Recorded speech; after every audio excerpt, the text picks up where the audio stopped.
Denoncimet të pazakonta janë publikuar në mediat online, pasi kanë parë persona që predikojnë rite satanike apo magji të zeze të ndryshe.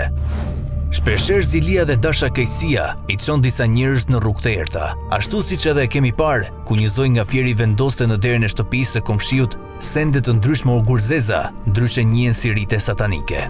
E po kështu të njëjtat veprime janë parë edhe në Varreza, apo nuk janë kursyer as tek kafshët ku një person me pelerin të zezë mbyt qenin e tij si sakrificë.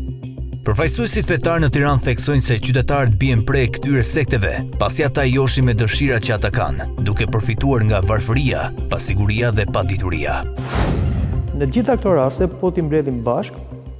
shikojmë se këto veprime vinë nga fet okulte, me thënë fet e fsheta, ose nga grupe satanistës, të cilën merren me rituale satanike, dhe kjo është diçka shumë shqetësuese, dhe këta po bëjnë veprime të hapura, po lënë shenjat e tyre për treguar se ndihen fuqi plot dhe patjetër kanë viktimat e tyre. Dhe duhet i japim një zgjidhje ashtu siç i ka dhënë zgjidhje vendet e tjera të Evropës.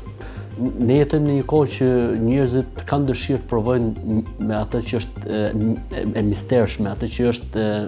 e pa realizueshme ose e pa arritshme nëpërmjet shqisave. Për këtë arsye dhe njerëzit janë dhënë mbas të tilla sekteve, mbas të tilla le të themi grupacioneve, mbas të tilla lëvizjeve, të cilat zgjojnë tek njeriu atë ndjesinë e botës brendshme, botës shpirtit dhe botës e cila nuk mund të hetohet me shqisa të zakonshme. Dhe kjo i tërheq njerëzit tek, të jenë pjesë